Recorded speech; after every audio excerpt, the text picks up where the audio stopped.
6 months passed. The first distress call came from Station Kepler 7. The automated medical systems were failing. Without Dr. Emma Walsh to maintain them, the specialized equipment stopped working properly. The Vexian medical team that replaced her stared at diagnostic screens they could not understand. The technology Emma had built combined human medical knowledge with Corellian biology in ways that seemed obvious to her but made no sense to anyone else. Dr. Vexcor tried everything he knew. He followed the instruction manuals Emma had left behind. He consulted with the best Vexian doctors. Nothing worked. The equipment continued to fail, one piece at a time. Then the first patient got sick again. The Corellian plague was coming back. Within 3 months, 1,000 people were sick. Within 6 months, 1 million. Within a year, 4 billion Corellians were dead. Vexcor sat in the empty medical facility, surrounded by machines he could not fix. He thought about the day Emma left, the look in her eyes when she said goodbye. He had been angry then. Now he just felt empty. The quantum relay network started failing next. Ryan Cole had built a system that connected distant star systems, letting them talk to each other instantly.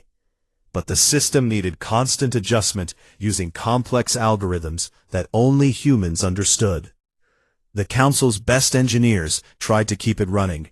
They studied the manuals. They examined the code. They ran simulations. But the network was too complicated. Every time they fixed one problem, 2 more appeared. Engineer Kevin Park, who had trained under Ryan, volunteered to help. He spent weeks trying to explain how the system worked, but the Council's technicians insisted they knew better. They made changes without understanding what those changes would do. 16 months after the humans left, the entire quantum relay network crashed. Dozens of star systems lost contact with each other. Ships traveling through hyperspace lost their navigation data. Trade routes collapsed overnight. The galaxy that had been connected for centuries suddenly became fragmented and isolated. The Terralian colonies faced the worst fate. Without Commander Lisa Hayes and her fleet, they stood alone against the Zerath swarm. The Terralians had their own military, but it was small and poorly trained. They had always depended on human protection. The Zerath attacked 3 months after the human withdrawal. Their ships came in waves, thousands of them, overwhelming the Terralian defenses in hours. The colony worlds fell one by one. The Terralian government sent desperate messages to the Galactic Council, begging for help. The Council debated for days about whether to send their own military forces. When they finally decided to act, it was too late. The Council's fleet arrived to find the Zerath firmly in control. Without human tactical support and coordination, the Council's ships fought poorly. They had always relied on human officers to plan battles and coordinate movements. Now they had to do it themselves, and they were terrible at it. The battle was a disaster. The Council lost half their fleet. The Zerath destroyed the other half. In 3 months of fighting, 7 billion Terralians died. The survivors fled to neighboring systems, refugees with nowhere to go. Commander Daniel Price watched the reports from Earth. He had served under Lisa Hayes before the withdrawal. Now he commanded his own ship in Earth's independent fleet. "We warned them," he said to his executive officer. "We told them their military was not ready to operate without us. They said we were arrogant." His officer nodded. "Do you think we should have stayed, maybe helped them one last time?" Daniel shook his head. "No. If we had stayed, we would have proven them right. That we would always come when they called, no matter how badly they treated us. Sometimes the best lesson is the one learned through consequences." The economic damage spread across the galaxy. Human agricultural technology had fed 37 worlds. When the humans left, they took that technology with them. Food production dropped by 60% on those worlds. Famine began within a year. Human fusion reactors had powered hundreds of stations. The reactors still ran, but without human engineers to maintain them, they operated at lower and lower efficiency. Power shortages became common. Some stations lost life support and had to be evacuated. Human computational systems had managed logistics for half the galaxy. Supply chains that had run smoothly for decades suddenly became chaotic. Ships arrived at the wrong ports. Cargo got lost. Deliveries that should have taken days took months.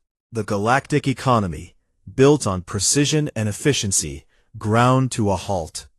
Trade routes that humans had protected from pirates became dangerous again. Without human patrol ships, the criminals came back. Merchant vessels were attacked daily. Insurance costs skyrocketed. Some routes were abandoned entirely. The Galactic Council held emergency sessions every week. The representatives argued constantly about what to do. Some wanted to contact Earth immediately and beg them to come back. Others insisted they just needed more time to adapt. A few claimed the problems were temporary and would solve themselves. Morthos, the Vexian leader who had mocked Jake Morrison 6 months ago, was not laughing anymore. His own world depended on human fusion reactors for power. Now those reactors were failing, and his people were suffering rolling blackouts. "We must contact the humans," he said during one meeting. "Offer them better terms. Promise them equality in the council." Ambassador Torval of the Carillions stood up, his skin flushed with anger. "They left us to die from the plague. 4 billion of my people are dead because they abandoned us. And you want to invite them back?" "They did not abandon you," said the Terralian representative quietly. She was one of the few survivors from her world. "We expelled them. We told them they were too dangerous. We tried to cage them. They left because we gave them no choice." "Exactly," Torval shouted. "And when we needed them most, they were not here. That proves they never cared about us." The Terralian representative looked at him with sad eyes. "No, it proves they cared about themselves more than we cared about them. We took them for granted. We used their strength to protect us, then feared that same strength. We earned this." The debate went on for hours. Finally, the council voted to send a formal message to Earth.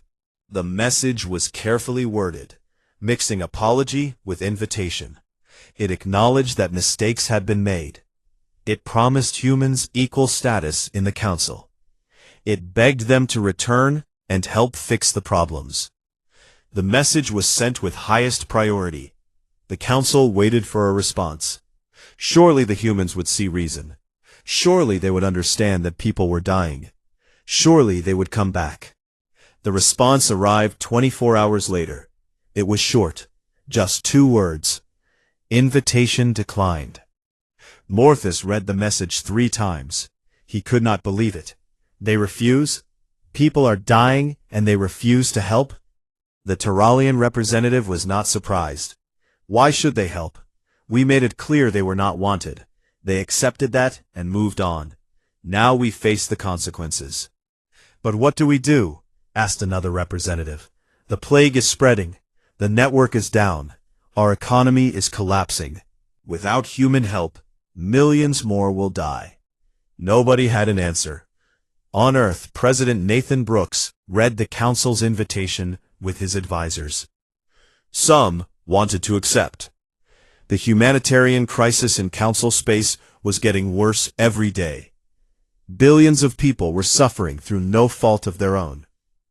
But others argued that returning would send the wrong message, that it would teach the council they could mistreat humanity, and humans would always come back to clean up the mess.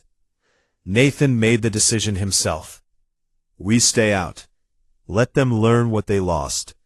When they truly understand, when they are ready to treat us as genuine equals and not just useful servants, then we can talk. But not before." The message was sent. Invitation declined. The galaxy continued to collapse. More systems failed. More people died. More colonies were abandoned. The Great Galactic Council, which had ruled for 3,000 years, was falling apart.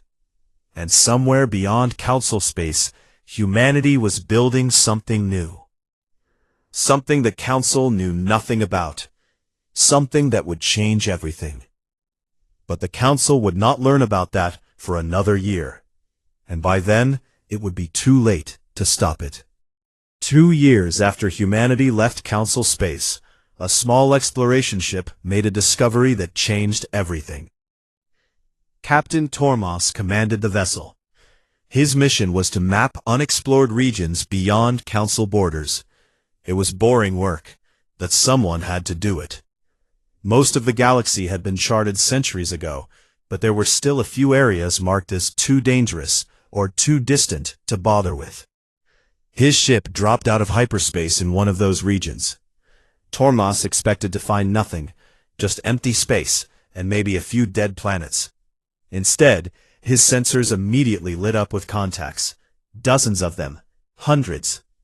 "Captain, I'm reading multiple space stations," his sensor operator said. "And ships. Lots of ships." Tormos leaned forward. "What kind of ships?" "Unknown design, sir. Not in our database. But they're advanced. Very advanced." The captain activated the long-range scanners. What he saw made his blood run cold. A network of star systems, connected by stable wormhole gates. Defensive platforms that could destroy anything the Council had. Colonies on worlds that should have been impossible to settle. And ships moving between them, all in organized patterns.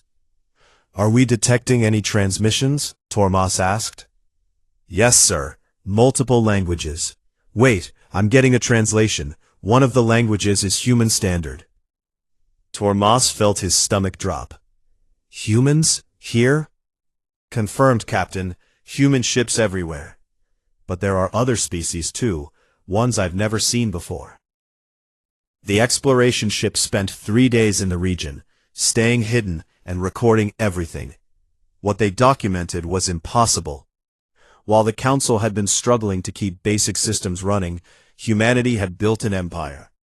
Not through conquest, but through exploration and cooperation. They had established colonies on 47 worlds. They had made contact with species the Council had never encountered. They had built infrastructure that made the Council's quantum relay network look primitive. And they had done it all in just 2 years.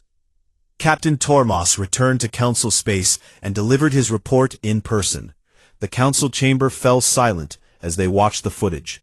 Ships with human designs, stations with human architecture, and species working alongside humans in apparent harmony. Morthos watched the recording 3 times. "This is not possible. How did they do this in 2 years?" "They didn't, sir," Tormos replied. "Based on what we observed, they've been building this for at least 10 years, maybe longer. They were planning this before they left Council space." "They were preparing to abandon us?" another representative asked. "No," said the Turalian representative. "They were preparing for the possibility that they might need to leave. And when we forced them out, they already had somewhere to go." Intelligence reports began flooding in over the next few weeks. The Council's spy networks, which had been focused on internal matters, turned their attention to this new development. What they learned was disturbing. Humanity had formed something called the Independent Systems Coalition. It was a partnership of species that the Council had either ignored or rejected.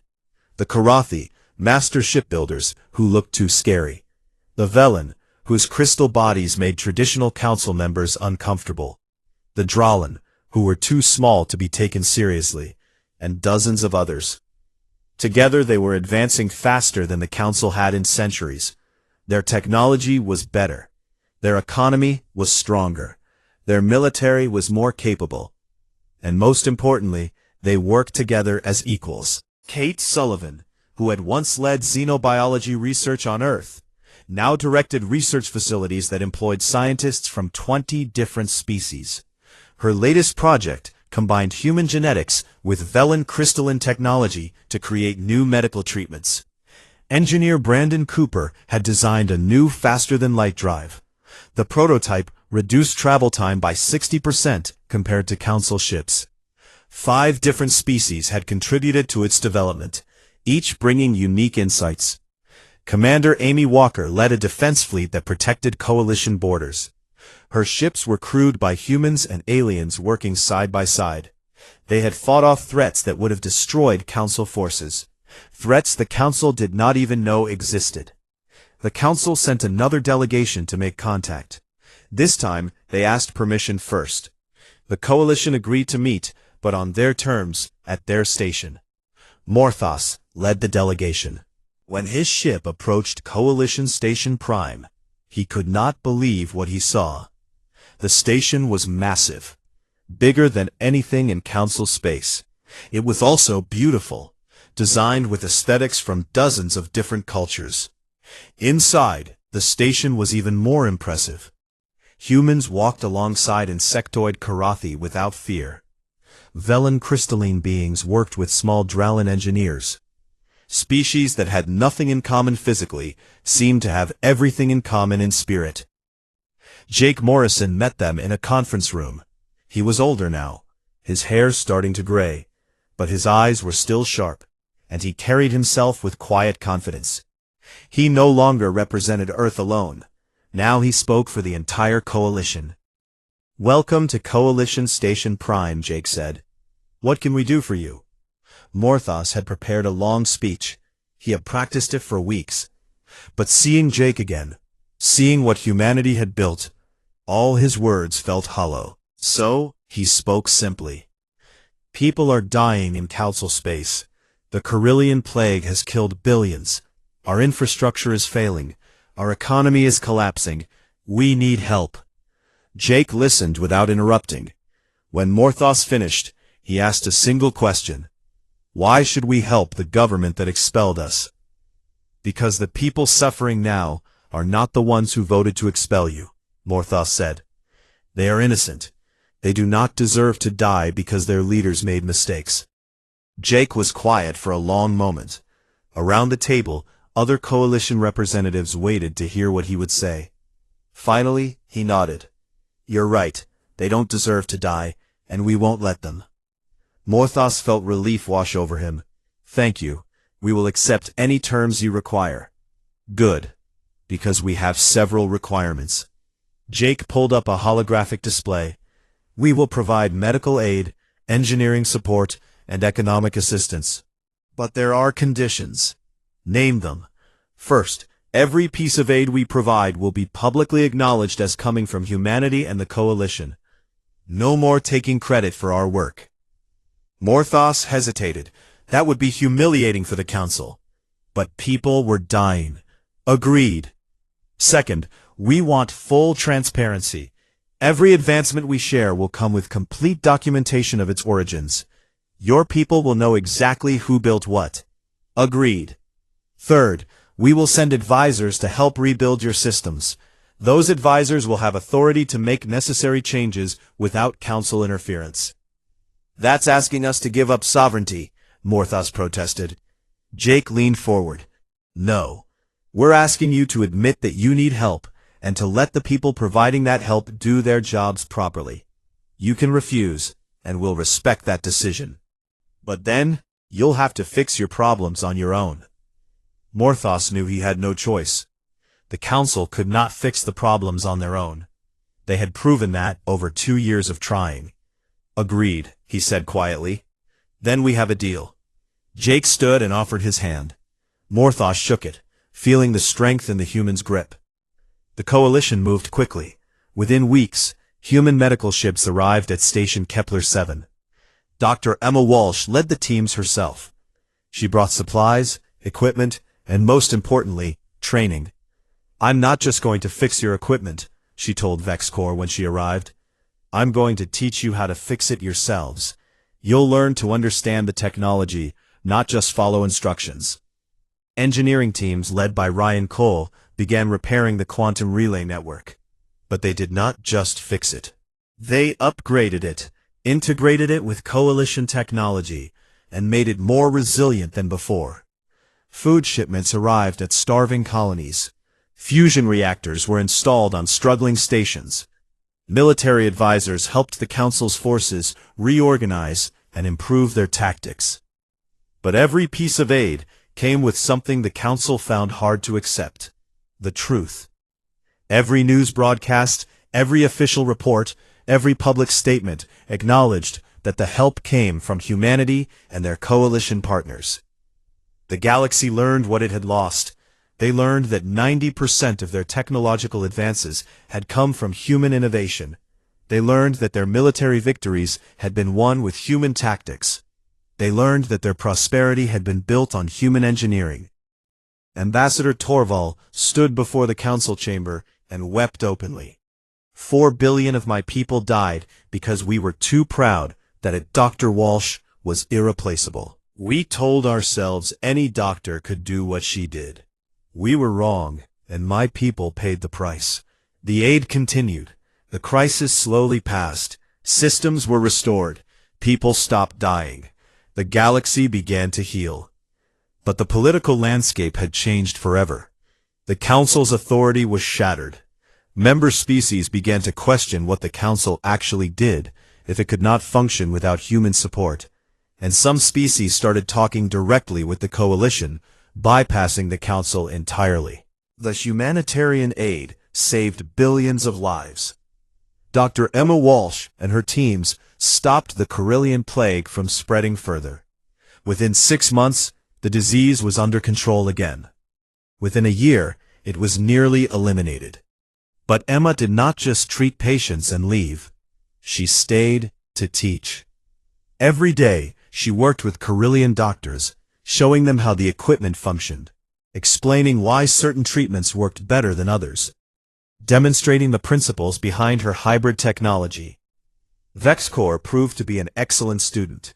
He had spent 2 years trying to maintain Emma's equipment without understanding it. Now, finally, he began to truly learn. "Why didn't you teach us this before?" he asked one day as they worked together in the lab. Emma looked at him carefully. "I tried. I offered training sessions. I wrote detailed manuals. I gave lectures. But nobody wanted to learn from a human. Your medical council said their doctors already knew everything they needed to know." Vexcor's skin turned pale with shame. "We were fools." "Yes," Emma said bluntly, "you were. But you're trying to learn now, and that's what matters." Ryan Cole and his engineering teams had a harder job. The quantum relay network was not just broken, it had been badly damaged by incompetent repairs. The Council's technicians had made changes without understanding what those changes would do, creating problems that cascaded through the entire system. "It's like they tried to fix a clock by hitting it with a hammer," Ryan told his second-in-command, Lisa Chen. "Can we repair it?" she asked. "We can, but it will take time, and we're going to completely rebuild parts of it using coalition technology. When we're done, it will be better than what we originally built. But they need to understand that they can't mess with it anymore." Ryan made that point clear to the Council's Engineering Oversight Committee. "You broke this once by thinking you knew better than you did. If you want it to keep working, you need to admit when something is beyond your understanding and ask for help." The committee members did not like hearing that, but they accepted it. They had no choice. Commander Daniel Price led the military advisory teams. The Council's armed forces were a mess. They had relied on human tactical planning for so long that they had never developed their own strategic thinking. Without humans to guide them, they fought like beginners. Daniel spent months reorganizing their command structure, rewriting their training programs, and teaching their officers how to actually lead in combat. It was frustrating work. Many of the Council's military leaders resented taking orders from someone they considered an outsider.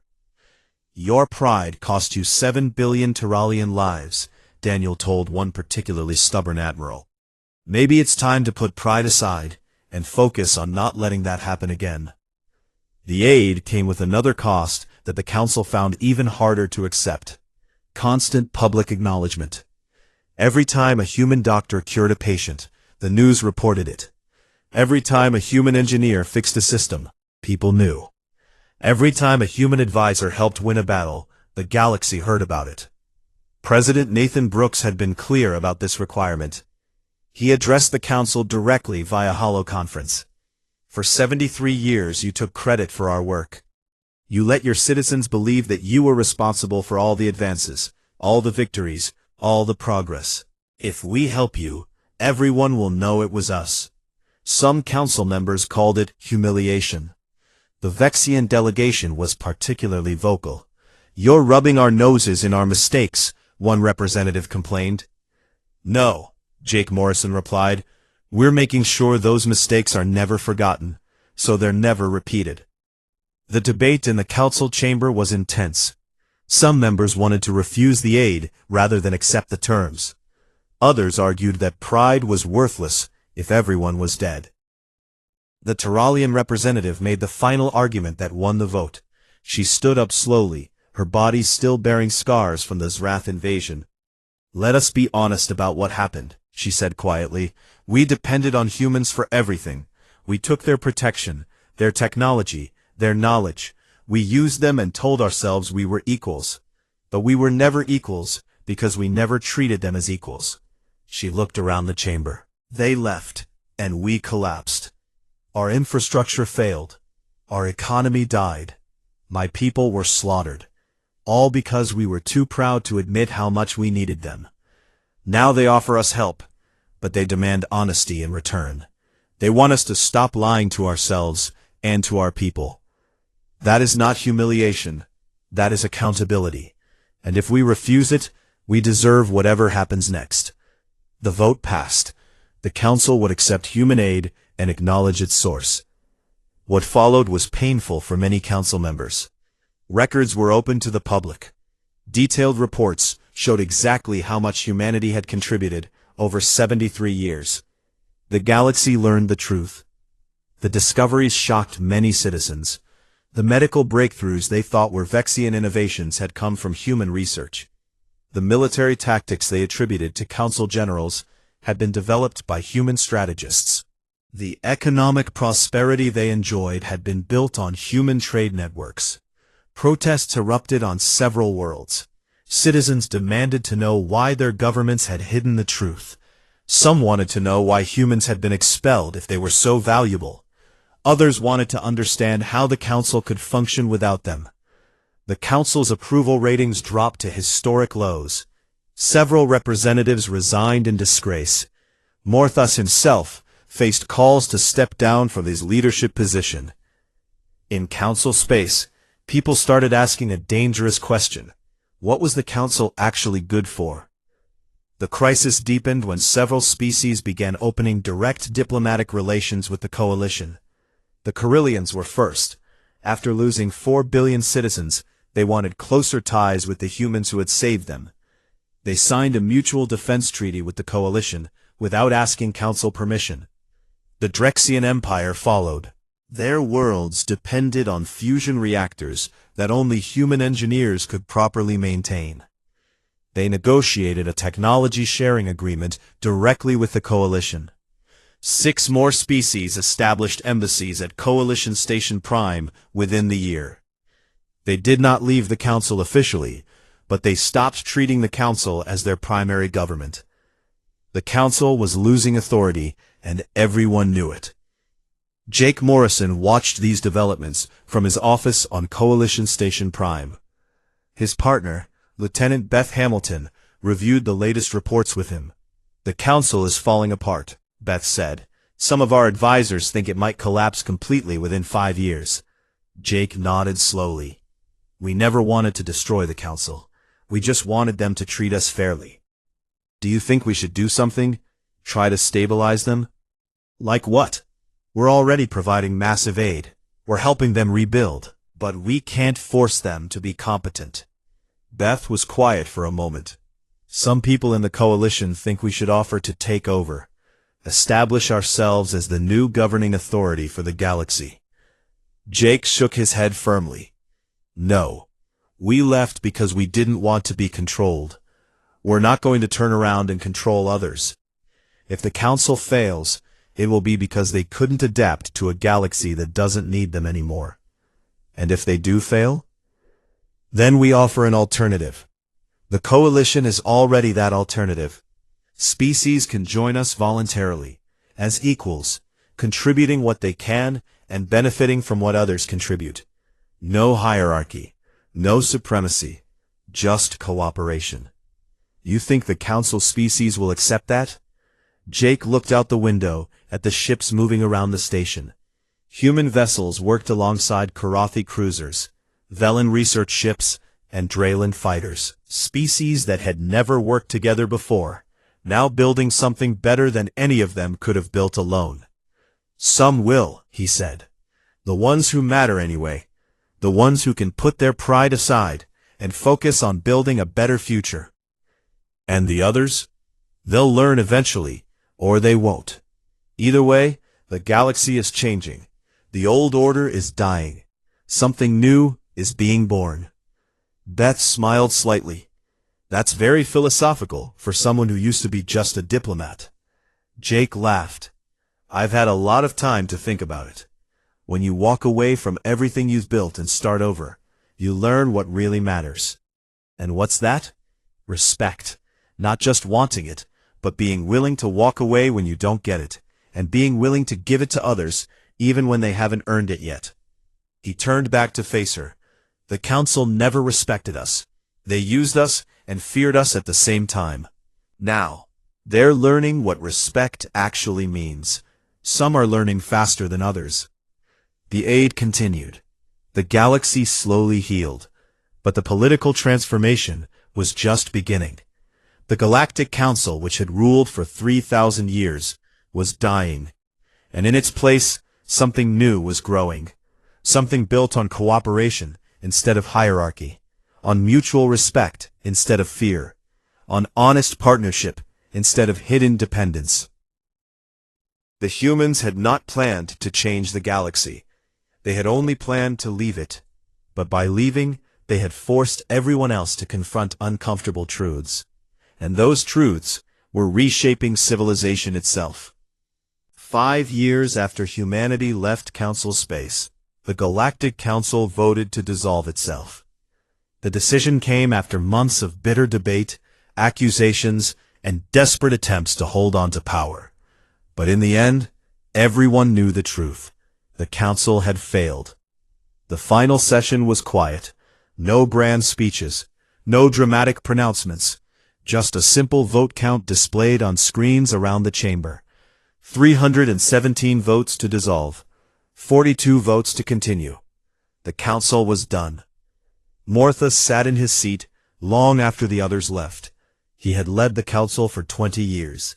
He had presided over what he thought was a golden age. Now he understood that golden age had been built by humans, and when they left, the illusion shattered. He thought about the day Jake Morrison walked out of this chamber. The day Morthus had laughed and said humans would come crawling back within a year. He had been so confident, so sure of himself. He had been wrong about everything. In place of the Council, a new organization formed, the Galactic Alliance of Independent Systems. The name was chosen carefully. Every word mattered. Alliance, not council. Independent, not subordinate. Systems, not species. The structure was completely different from the old council. Representatives were not chosen based on how old a species was, or how long they had been in space. They were chosen based on contribution. What did you bring to the alliance? What could you offer? What did you need? Species earned their voice by participating, not by existing. Humanity was offered a founding position, along with their coalition partners. The vote was not automatic. It was debated on Earth for weeks. Many humans remembered how they had been treated before. They did not want to risk being used again. President Nathan Brooks addressed the decision carefully. We did not leave the Council to punish them. We left because we refused to be caged. This new alliance is different. It's built on principles we can respect. So I believe we should join. But, he added firmly, we join as equals. Not as servants. Not as the people others depend on while pretending they don't. If the Alliance ever tries to treat us the way the Council did, we walk away again. And next time, we won't look back. Earth voted to join. The coalition partners voted to join. Together, They became the foundation of the new alliance. Not everyone was happy with the changes. The Vexians, who had dominated the old council, found themselves with much less influence in the new alliance. Their contribution to galactic civilization, when honestly measured, was smaller than they had claimed. Morthos retired from politics. He spent his remaining years writing a book called The Price of Pride: How We Lost Humanity. It became required reading in diplomatic schools across the galaxy. Future leaders studied it to learn from the mistakes of the past. But for others, the new order brought opportunities they never had before. The Korathi, rejected by the Council because they looked scary, became the Alliance's premier shipbuilders. Their designs were used throughout Alliance space. They were respected for their skills, not feared for their appearance. The Velen revolutionized computational technology. Their crystalline bodies processed information in ways organic beings never could. In the old council, they had been curiosities. In the new alliance, they were valued partners. The Dralin formed the backbone of the alliance's fighter corps. Their small size, once seen as a weakness, made them perfect pilots for advanced combat craft. They flew with human, Korathi, and Velen crews, proving that size mattered far less than skill. Dr. Emma Walsh was appointed as the Alliance's chief medical officer. She oversaw research facilities that employed scientists from 40 different species. Her team developed treatments that combined the best knowledge from everyone. "This is what we always wanted," Emma told VexCorps during one of their research sessions. "Not to be the only ones with answers, but to be part of a team where everyone contributes." VexCorps, now a senior researcher himself, agreed. "I learned more working with you than I learned in 20 years before. Not just about medicine, but about cooperation." Engineer Brandon Cooper led the Alliance Infrastructure Initiative. His projects connected the galaxy in ways the old quantum relay network never had. He worked with teams from dozens of species, each bringing unique perspectives. The new faster-than-light drive he had designed became standard throughout the Alliance. Ships could travel between star systems in hours instead of days. Trade flourished. Communication improved. The galaxy felt smaller and more connected. Commander Lisa Hayes became Supreme Military Commander of the Alliance. Her appointment was not automatic. She had to prove herself in front of representatives from species who had never fought alongside humans before. She did so with calm confidence and a record of victories that spoke for itself. Under her leadership, the Alliance military became the most effective force in the galaxy. Not the largest, but the most capable. They trained together, fought together, and trusted each other. Jake Morrison grew older. His hair turned completely gray, then white. His body slowed down, but his mind remained sharp, and his voice still carried weight in Alliance discussions. He stood on the observation deck of Alliance headquarters, looking out at the stars. Beside him stood Nicole Price, a young woman who would soon replace him as Minister of External Affairs. "Do you ever regret it?" Nicole asked, walking away from the council. Jake thought for a moment. No, walking away was the right choice. Staying would have validated their belief that we needed them more than they needed us. By leaving, we forced them to confront reality. "The history books call it the quiet departure," Nicole said. "They say it changed the galaxy more than any war." "Wars are about imposing your will on others," Jake replied. "What we did was different. We simply refused to accept treatment we didn't deserve. That's not war. That's dignity. Some people say we should have stayed and fought to change things from inside. That would have taken decades, maybe centuries. And in the meantime, we would have been constrained by their rules, limited by their fears. By leaving, we built something better in a fraction of the time." Nicole was quiet for a moment. "Do you think the old council species have truly learned their lesson?" "Some have. The Carillions understand what they lost. The Turalians will never forget what happened when we weren't there to protect them. Even the Vexians are starting to admit they were wrong. And the others? There are always going to be people who refuse to learn, who cling to the old ways because change is uncomfortable. But that's their choice. We don't need everyone to understand. We just need enough people to build something better. Nicole looked out at the ships moving around the headquarters. Human vessels, Karathi cruisers, Velen research ships, Dralin fighters, and dozens of others. All working together. All equal. All valued. "What do you want me to remember when I take over your position?" she asked. Jake smiled.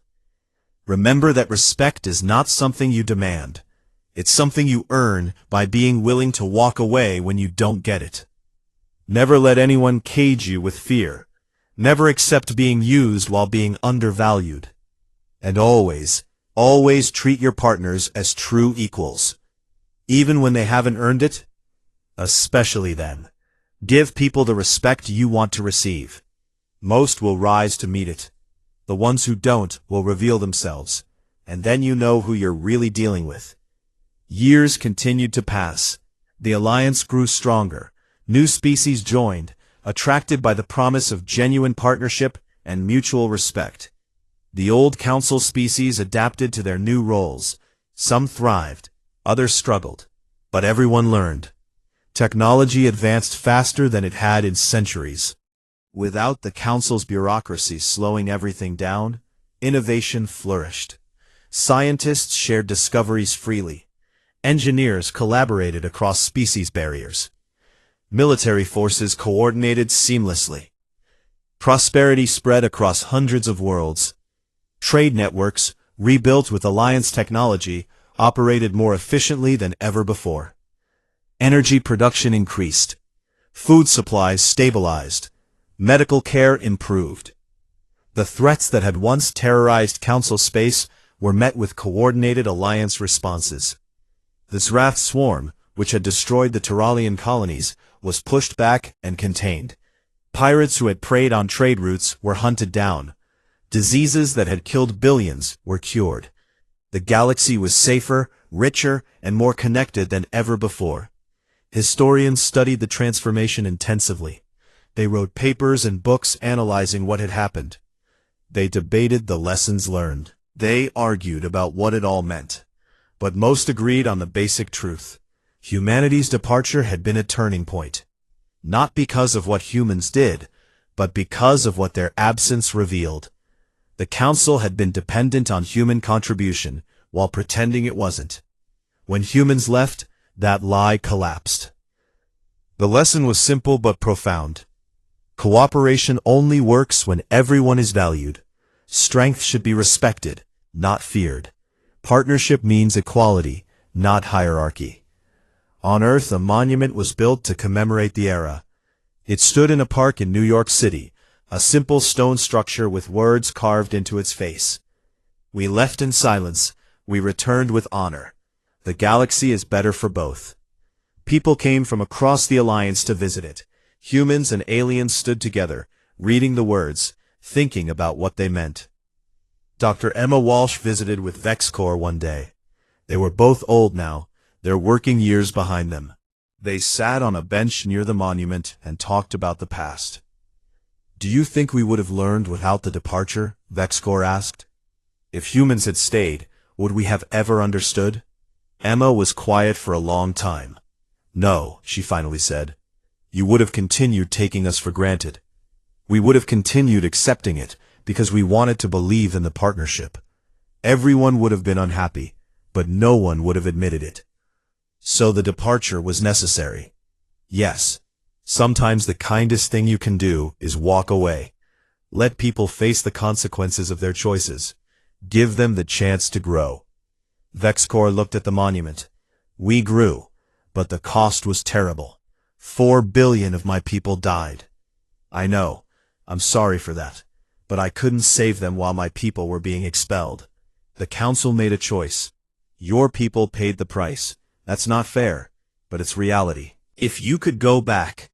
Emma nodded without hesitation. Yes, because staying would have been worse in the long run. We would have taught the galaxy that they could mistreat us, and we would always be there to clean up after them. That's not partnership, that's abuse. They sat in silence, watching other visitors come and go. Humans and aliens, reading the monument, learning the history, carrying the lesson forward. The galaxy had changed. The old order was gone. A new one had taken its place. And everyone, human and alien alike, understood that cooperation works only when every voice is heard. Every contribution is valued, and every species is treated with dignity.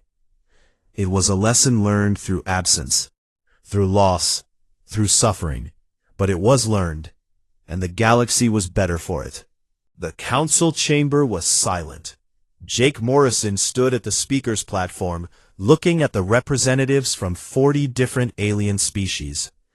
His hands held a single sheet of paper. He had practiced this moment for weeks, but his heart still beat fast in his chest. For 73 years, humans had worked with the Galactic Council. They had built stations, defended colonies, and shared their knowledge with everyone who asked. Earth's scientists had cured diseases. Earth's engineers had designed faster ships. Earth's soldiers had fought wars to protect worlds they had never even visited before. But today, everything changed. The Vexian leader, Morthas, sat in the center seat. His insect-like body clicked and hummed with satisfaction.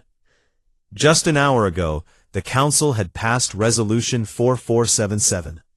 The new law said humans could no longer expand beyond their home system.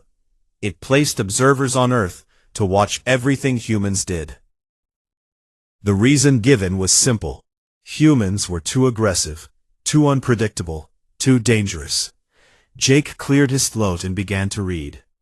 On behalf of humanity and Earth, I thank the Galactic Council for 73 years of cooperation. We have learned much from you.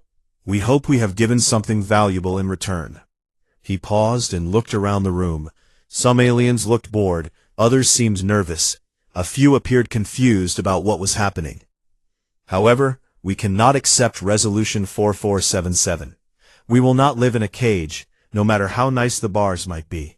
Therefore, effective immediately, all human personnel will leave Council space. All human assets will be removed. All human projects will be shut down. We wish you well in your future. Morthos leaned forward, his mandibles clicking, and what Jake had learned was laughter. You cannot survive without us, human. Your people depend on our trade networks. Your colonies need our resources. Within 1 year, you will come back and beg us to let you rejoin. Jake gathered his papers. He looked at the Vexian leader with calm eyes. Perhaps. But that will be our choice to make, not yours. He walked out of the chamber. Behind him, the aliens began talking all at once, their voices rising in dozens of different languages. Jake did not look back. He had a lot of work to do. Across the galaxy, the message went out on secure channels. Every human received the same order. Come home. No exceptions. No delays. Dr. Emma Walsh was treating patients at Station Kepler 7. When her communicator buzzed. She read the message twice, then looked around her medical facility. For 12 years, she had worked here. She had developed new treatments for the Carillion plague, a disease that had killed billions before she found the cure. Her hybrid technology mixed human medicine with Carillion biology in ways no one else understood. She began shutting down the equipment. Her assistant, a young Carillion named Vexcor, watched with growing alarm. Dr. Walsh, what are you doing? We have patients scheduled for tomorrow. Emma did not stop working. I'm going home, Vex. All humans are leaving Council space. But the plague will return without your treatments. Then your people should have thought about that before they voted to restrict mine. Vexcor's skin turned pale blue, a sign of fear in his species. You're abandoning us? Emma finally stopped and looked at him. No, your council is abandoning you. We offered partnership. They chose fear instead. She packed the last of her research data into secured cases. I'm sorry, Vex. I really am. But I can't stay where my people aren't wanted. On the Outer Rim, Ryan Cole supervised the dismantling of the quantum relay network. He had spent 8 years building this system, connecting distant star systems so they could communicate instantly. Now his team carefully removed every human-made component. "Sir, are you sure about this?" asked his second-in-command, Lisa Chen. "This network serves hundreds of worlds." Ryan nodded as he pulled another relay module. "I'm sure. They want us gone, so we're taking our work with us. Let them figure it out on their own." "They can't. The calibration algorithms are too complex. Without us maintaining it, the whole system will fail." "I know." Ryan sealed the module in a transport case. "But that's not our problem anymore." Commander Lisa Hayes stood on the bridge of the defense cruiser Liberty. Her ship and 20 others formed a defensive perimeter around the Terralian colonies. For 6 years, they had protected these worlds from the Zrath Swarm, an aggressive insect species that wanted to expand their territory. The order to withdraw came directly from Earth Command. Lisa read it, then read it again. She could not believe what she was seeing. "Helm, set course for Earth. All ships, prepare to jump to hyperspace." Her communications officer looked shocked. "Commander, the Terralians depend on us. Without our fleet, the Zrath will overrun their colonies in weeks." "I have my orders, Lieutenant. We're going home." "But ma'am, billions of people will die." Lisa's jaw tightened. "I know, but we can't protect people who don't want us in their space." She opened a channel to the Terralian government. "This is Commander Hayes. Our fleet is withdrawing. You should prepare your defenses." The Terralian Prime Minister appeared on screen, his face showing pure panic. "Commander, please, you cannot leave us. We'll die without your protection. Take that up with the Galactic Council. They're the ones who decided humans are too dangerous to have around." "Good luck, Prime Minister." She cut the connection before he could respond. It was the hardest thing she had ever done. On Earth, President Nathan Brooks prepared to address the entire planet. His speechwriters had given him dozens of drafts, but he had thrown them all away and written his own words. The cameras went live. Billions of humans across Earth and the colonies watched their leader. "My fellow humans, today the Galactic Council told us we are not welcome in their space. They fear our strength. They distrust our intentions. They want us locked in our home system, like animals in a zoo." He paused, letting his words sink in.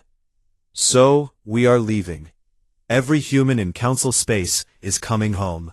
We are taking our technology, our knowledge, and our protection with us.